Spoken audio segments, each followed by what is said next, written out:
Chapter 54. The dome looked like a bomb had gone off of the top of it. The roof was barely there, huge holes of blackness everywhere. Was it like that when we were there? Was it like that when Danisha and her family were up inside there? When her mama got attacked? After we slowly passed up by the dome, we started seeing army soldiers with guns, walking, riding in trucks, standing alongside the road, just staring at whatever.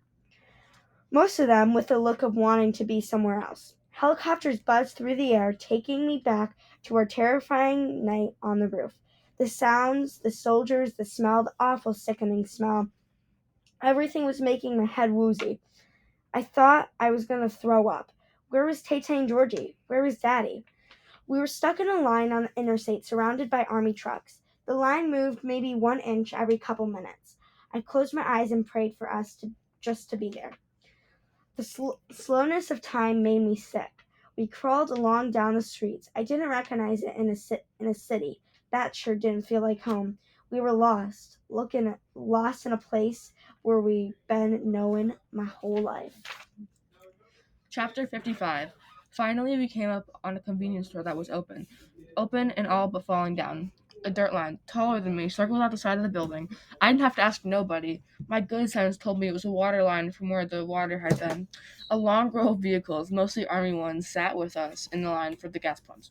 We stuck out like a zebra in the Deo, sitting up in Miss Priscilla's fancy SUV. There were people even without vehicles in the line standing around holding gas cans, looking wore down and sweaty. I couldn't help but wonder out loud why a person would be bothering in a line for gas when they didn't have no car to put it in. No how. Matthew said they were most likely getting it for generators. Miss Priscilla asked it after a good while, "Can we go out and stretch her legs?" She unbuckled her seatbelt and fiddled with the airbag.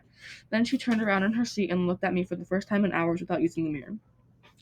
I don't I don't know why you'd want to go, but she looked from me to Matthew, then back again. I suppose, but y'all stay together and no wandering, you hear? She might have said more, but I was already out the door. A blast of thick, disgusting, soupy air slapped me in the face as soon as I hopped out of the air-conditioned truck. I grabbed a hold of Mima's locket. The smell flew up my nose that I'll never forget. Me and Matthew would cover our noses at the same time. It was the same nasty odor that oozed from Mr. Babanoush's broke-down car the summer before, when a cat had climbed up inside the engine and died. Two helicopters flew by low enough to stir up dirt whenever else didn't weigh more than a loaf of bread. I squeezed my eyes shut and stuck half my face down inside the front of my shirt till the noisy things passed by us. A wave of panic burned through me. I looked around every which way and turned in a slow circle. Matthew? What? My heart was up in my throat. How are we going to find home when nothing's where it's supposed to be? The SUV crawled along like a June bug, making its way across the concrete. I rubbed the compass locket between my fingers and stared out the window, trying to recognize where we were. I prayed and waited for that feeling of familiar, but it didn't come. It seemed like we'd come from the wrong side or something. I was confused and aggravated. It didn't feel like or look like we were in New Orleans. The further we scooched along, the worse the sight was. We passed by a row of leaning shotgun houses with water lines that looked like the ring and the tub after the water drains. Lines clear up by the top of the doors. A family with mama and 5 or 6 kids sat there on the ground, looking nowhere, with that look of nothing on their dirty faces. Sweet Jesus, Miss Priscilla said again. Her stomach did a flip flop. Walls of stuff were piled high on the way out, both sides of the messed up street, stuff that used to be in people's lives. That's when I first knew we'd lost everything. Everything. Not just the food in Mama's fridge and Daddy's truck. We lost everything. How could anyone come out alive at the other side of the storm that had done took everything away? I grabbed a hold of Georgie's glasses that were sitting on the suite between me and Matthew. I held them carefully with one hand and kept my other hand in Mima's pocket. We're getting close to the lower nines. I can feel it, Uncle Adam said. I could feel it too. My, would y'all look at that, Miss Priscilla all but stopped the SUV. Right there off to the side of the road mixed with all the rubble was old Mr. Jasper, senior sir, in his saxophone playing a lonesome jazzy song. A lady sitting on top of a laid-down tree smiled and sad and swayed, moving her head this way and that way. The teenage boy in the wheelchair beside them was tipped up on his black wheels, with the front ones in the air. He moved his chair to the sound of the soulful music, dancing in a way I'd never seen no one dance before. That's the spirit of the nines right there, Matthew said. He was right. In the middle of all that mess and destruction, the feeling of home was beginning to take over. My heart started thumping, a little bit harder and a whole lot faster. I was getting closer and closer to Daddy. It took everything. I had not to scream at the top of my lungs for Miss Priscilla to go on up and hurry and already get us to where we were going. I was fixing to ask if it'd be possible for us to go faster than new grass could grow, when all of a sudden I see it.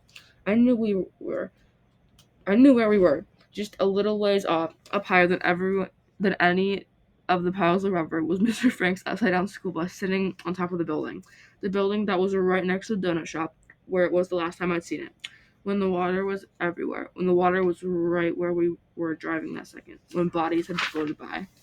Chapter 56. Every single house with at least one wall still standing had a big old spray-painted X with numbers scattered around it. Somehow, I knew our house would have the number 1 on top of it. There were lots of X's and there were lots of numbers. We went around a corner, and just like that, the bus was gone. Panic started to take hold when something made me stop and look down at the locket I'd been rubbing on all morning. I opened it. Right away, the little needle inside the compass went to moving back and forth before finally stopped with the end situated off to the left. I couldn't stay stuck up inside the SUV for another second.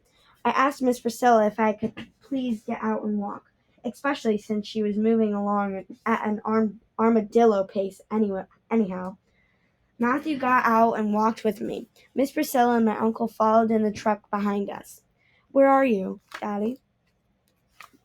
While I walked with Georgie's glasses safe in my hand, I tried to ignore the sound of the whooping helicopters and far off hollering, and the not so far off gunshot sounds bouncing around in the thick, rotten, canal-smelling air.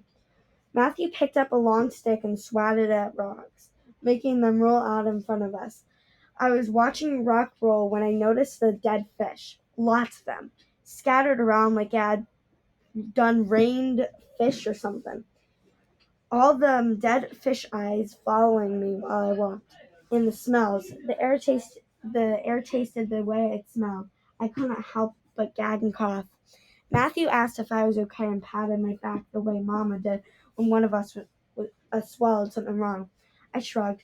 I don't know, I guess. I promised myself not to look at no more fish. I'd be all right soon as I see Daddy and Georgie. I checked Mima's compass. Armani, Matthew said, what if we can't find them? He slapped the rock with his stick again. I just want to make sure you're prepared in case, well, you know. Yeah, I know, is all I said. I wrapped my hand around the compass locket. Please let us find them. God, please. Daddy was strong, but that water monster had been even stronger. I knew right then in my heart that no matter what, I'd never hold it against Daddy for not being strong enough to save Georgie or Little Cricket. I swiped away a hot tear rolling down my cheek before I caught up with Matthew. Concrete steps leading nowhere. The morning of my birthday, them steps most likely led to someone's porch. Attached to someone's home, that was a sight I'll carry with me forever. Concrete steps leading nowhere. It's something, ain't it? Matthew said quiet. What? The way everything looks when it's gone? I didn't want to look no more at the mess the storm had left behind. The trees was nothing but thick trunks, looking at all naked without leaves or branches. The layer of swamp mud covering most everything, and Miss Priscilla reminding us it wasn't safe to touch nothing with our bare hands. All the things that a person calls home outside of their home. Everything there, but gone at the same time. We kept on walking. Matthew kept on hitting rocks with his stick. Helicopters kept on flying over our heads. The air kept on stinking. Miss Priscilla kept on following, and my heart kept on growing heavier and heavier. I looked down at my brother's glasses, all covered in my fingerprints. It's my fault we stayed, I said, my own words catching me off guard. How's that? Matthew asked and pushed the rock.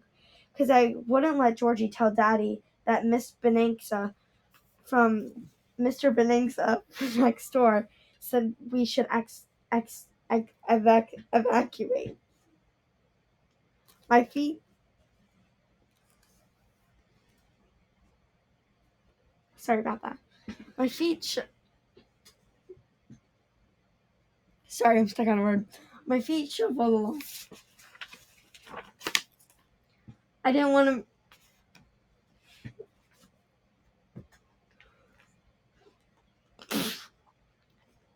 didn't want to mess up my birthday. My throat tried to close up. The air got thicker. You had a birthday? Mm-hmm. Matthew about knocked me down when he shoulder bumped me and flashed me one of his smiles. Happy birthday! Thanks. A wave of guilty washed over me because I knew I would never invited that boy to my house, especially for my party. But there I was, walking down the middle of what used to be my neighborhood, knowing that if there was a day worth celebrating again, it wouldn't be the same without Matthew and Martha and the boys right there with us. You know, Matthew said, Auntie Mama told us the night of the storm that staying was an act of hope. What do you think she meant by that? I couldn't speak. I stopped in my tracks and froze solid where I was when I realized where I was. The flashing blue light was gone. Most of the color was gone, but the red paint chips around the edges of the door were enough for me.